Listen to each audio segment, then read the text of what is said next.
بسم اللہ الرحمن الرحیم۔ ایاک نعبد و ایاک نستعین۔ السلام علیکم، میں منیر شاکر۔ ہمارے بہت سارے تصورات جو ہم نے قائم کیے ہوئے ہیں یہ درست نہیں ہیں۔ ہمارا اللہ کے بارے میں تصور درست نہیں ہے، اور اسی طرح ہمارا شیطان کے بارے میں تصور درست نہیں ہے۔ جب تک ہم اس شیطان کو سمجھیں گے نہیں تو ہم اس کا رستہ نہیں روک سکتے، مشکل ہو جائے گا۔ جب پتہ ہی نہیں ہے کہ وہ ہے کیا اور کس طرح حملہ آور ہوتا ہے اور کیا کرتا ہے، تو پھر اس کا رستہ روکنا مشکل ہو جائے گا۔ تو یہاں میں صرف شیطان کے حوالے سے تھوڑا سا میں بتانا چاہتا ہوں کہ نبی اکرم صلی اللہ علیہ وآلہ وسلم نے فرمایا جیسا کہ ہر آدمی کا ابلیس ہے۔ تو صحابہ کرام نے پوچھا نبی اکرم صلی اللہ علیہ وآلہ وسلم سے، کیا آپ کا بھی ہے؟ آپ نے فرمایا ہاں میرا بھی ہے، میں نے اسے مسلمان کر لیا ہے۔ اب دیکھیں، میں عرض کرتا آ رہا ہوں کہ یہ جذبات ہی ہیں جو وحی کے باہر ہو جاتے ہیں یا بندے کے کنٹرول میں نہیں رہتے۔ تو کنٹرول تو جو قرآن کی ہدایت ہے اس کے مطابق ہی ہونے ہیں نا، تو اس کے مطابق وہ نہیں رہتے، باہر نکل جاتے ہیں جب بندے کے کنٹرول سے، تو وہ ابلیس بن جاتا ہے۔ تو اگر نبی اکرم صلی اللہ علیہ وآلہ وسلم نے اپنا ابلیس مسلمان کر لیا، یعنی کہ اپنے جذبات کو کنٹرول کر لیا، ان کے کنٹرول میں ہے، نہیں باہر جا سکتے، اللہ ان کی حفاظت کرنے والا ہے، تو باقی انبیاء کرام علیہم السلام کے بارے میں کیا خیال ہے آپ کا؟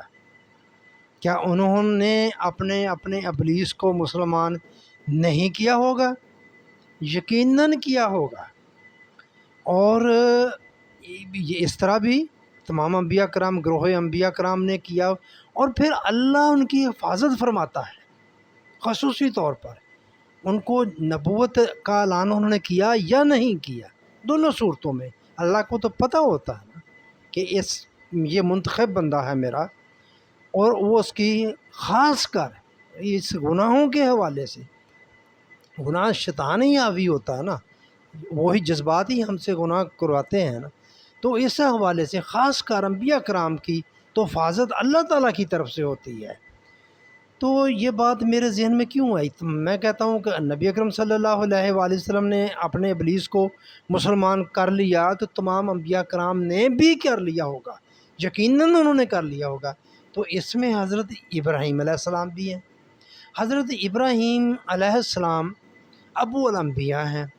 اور دیکھیں، میں یہ بھی عرض کر چکا ہوں کہ شیطان کیا کرتا ہے، ہم پر اس نے کوئی تلوار تو نہیں کھینچی ہوئی، پکڑی ہوئی کہ یہ کام کرو، ایسا تو نہیں کرتا، یہ وسوسہ ہی ہے جو۔ اور میں یہ بھی عرض کر دیا بھی ہے، بتا بھی دیتا ہوں، آدم اور حوا کے حوالے سے جب بات ہوئی تو اللہ تعالیٰ نے یہی فرمایا کہ اس نے ان کے دل میں وسوسہ ڈالا، شیطان کی طرف کر دیا۔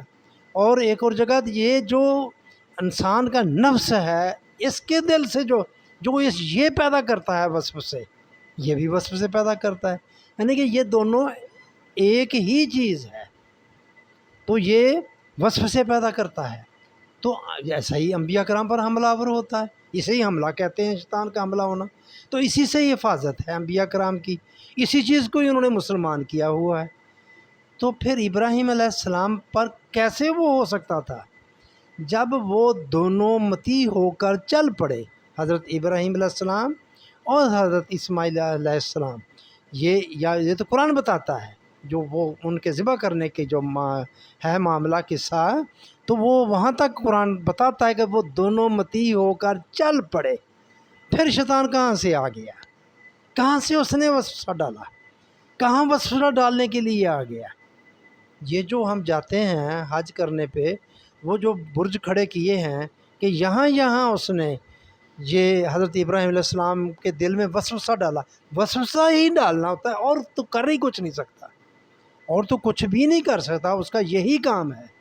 تو اس نے ڈالنے کی کوشش کی نبی کے دل میں، اور ابو الانبیاء کے دل میں۔ تو یہ بات مجھے بڑی عجیب سی لگتی ہے، کٹکتا ہے یہ میرے دل میں یہ بات کہ یہ ہمارا تصور درست نہیں ہے ابلیس کے بارے میں۔ اس لیے ہم کیا کہوں میں، حج کرتے ہیں اور اس میں وہ جو چیز ہے اس کا اس طرح سے کوئی معاملہ نہیں بنتا، کوئی چیز بنتی نہیں ہے کہ انبیاء کرام کے ساتھ شیطان کچھ اس طرح کا کر سکے، وسوسہ ڈال سکے۔ نہیں، خود قرآن نے کہا ہے، ابلیس کہا کہ ابلیس تیرا میرے بندوں پر کوئی زور نہیں، اور اس نے خود بھی اقرار کیا قرآن میں کہ میرا تیرے بندوں پر کوئی زور نہیں۔ انبیاء کرام سے بڑھ کر اللہ کے کون سے بندے ہو سکتے ہیں؟ یہ تو سرٹیفائڈ اللہ کے بندے ہیں، اور بھی ہو سکتے ہیں ولی اللہ جنہیں کو الگ سی کلاس دے دی ہے، لیکن بہرحال دوسرے مسلمان جو امتی ہیں انبیاء کرام کے، وہ بھی اللہ کے بندے ہو سکتے ہیں، مگر یہ بندے جو ہیں یہ تو الگ گروہ ہے۔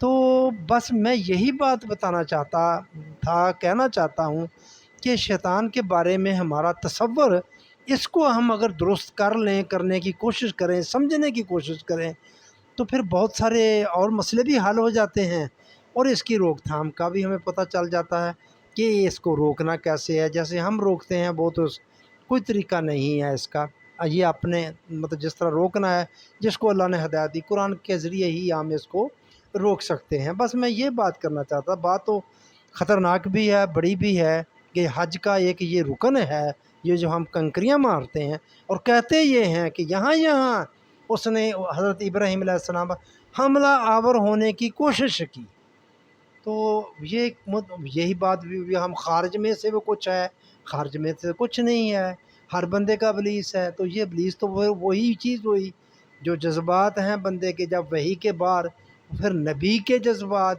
نبی پر وحی سے باہر جانا، یہ ناممکنات میں سے ہے، محال ہے۔